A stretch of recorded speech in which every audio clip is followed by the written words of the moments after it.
So I'm here in Holyoke, Massachusetts, hanging out at the nursery space of Jonathan Bates' Food Forest Farm.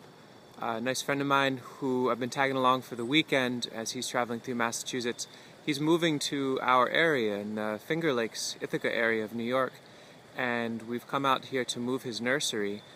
What's pretty stunning about this is like, okay, you look at this and you say, this looks like a weedy, crazy jungle, which is true. But this whole area is packed with incredibly high value, very unique, very special, perennial, super hardy foods, medicines, soil builders, nectar sources, all sorts of craziness.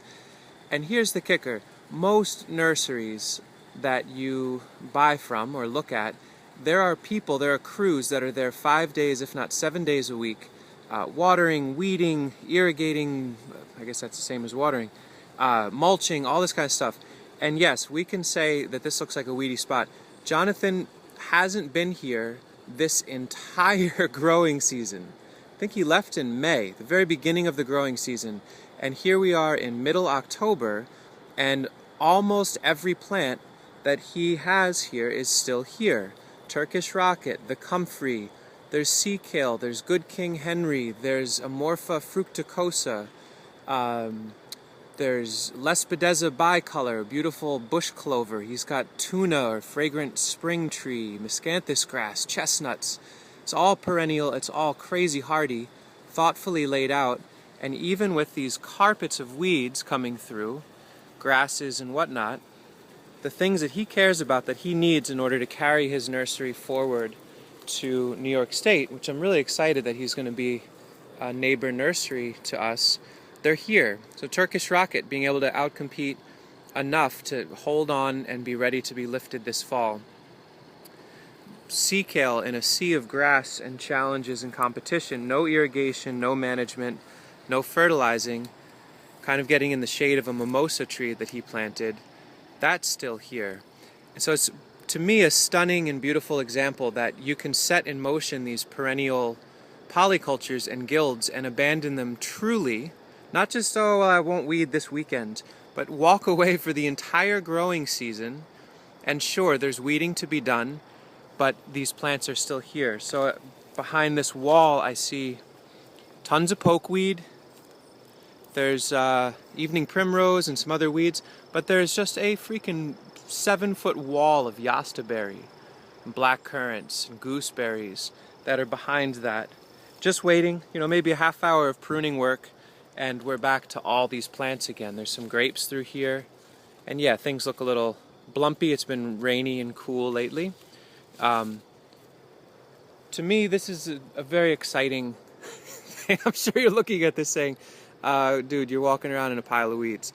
But very thoughtful layout and design and really good hardy species. And they're actually here after an entire growing season of not being interacted with, ready to be dug up, put in a huge box truck, and moved to a new home. I defy anyone to give me an example of standard commercial chemical nurseries where the owner or the operators can walk away from their nursery for about 120 days and come back and have crops that are of value that can be shipped out to people for them to grow. It's a really beautiful thing. We're going to introduce you to Jonathan if I have enough battery on my phone. So we're about 2.5 hours in with a small group of people. I'm helping out. Jonathan's here since this is his nursery, his friend Roxy and Sven, and some plants are coming out. This is already some pawpaws, some absolutely beautiful seedlings that he put mashed pawpaw fruit with wood chips 2 years ago. Those are out. He's got a whole bucket full of sea kale crowns, mother plants to transplant to his new nursery and to sell some if he wants. There's Hunter and Roxy helping out. Hello. Yeah.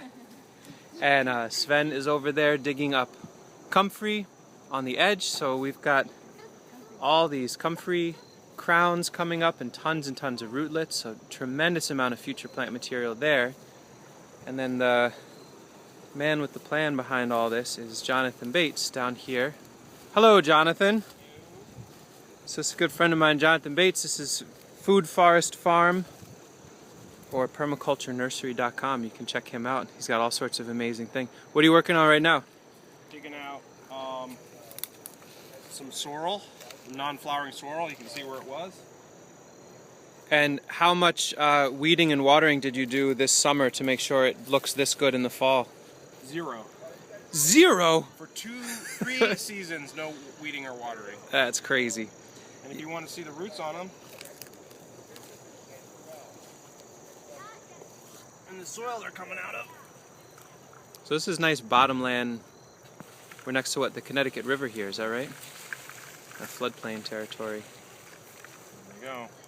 Beautiful plants. Hundreds and hundreds and hundreds of viable propagules in here. Got a bunch of Turkish rocket out, Goodkin Henry. Boy, that sea kale we got. Sweet Sicily. Pawpaws. It just keeps coming. And I scanned through the garden. This is all we've dug out so far. You know, one little strip in here, a little over there. We've touched on what? 1/20th, 1/50th of this garden so far. From a space that you haven't really had to manage much in the last 2 or 3 years. Hardly any at all. And waves and waves. There will be literally a box truck worth of super high value perennial plants pouring out of here today. How long ago, Jonathan, did you set this farm up? About 7 years now. 7 years. On 2,000 square feet. Wow. And it's almost all the material that I grow comes from here. And Very it's cool. enough for supporting a nursery. Yep. So this is basically the core of your whole livelihood that you're dependent on comes from this space that you don't have to coddle or interact with except for when you need the material. Yep. And so it gets to hang out on its own without machines digging through and all this stuff. And then people are interested in growing this stuff, and then they hire me as a consultant. Very cool. As well. Pretty good systems, this whole perennial agriculture thing. I kind of like it. Well, that's it for here in Holyoke, Massachusetts, where Food Forest Farm is being migrated happily to the Finger Lakes region of New York in the back of a truck. Great thing is, no matter how hard we try to dig everything out of here today, there is a legacy of these plants to remain in the soil. So who knows, 2 years, 3 years, 10 years from now, what this all would look like if no one interacted with it. Very few agricultural systems you can walk away for a while and then come back a few years later and say, oh my God, look at all this stuff that's left. This high value, interesting stuff. So, Weedy Wonderland. Thanks for watching.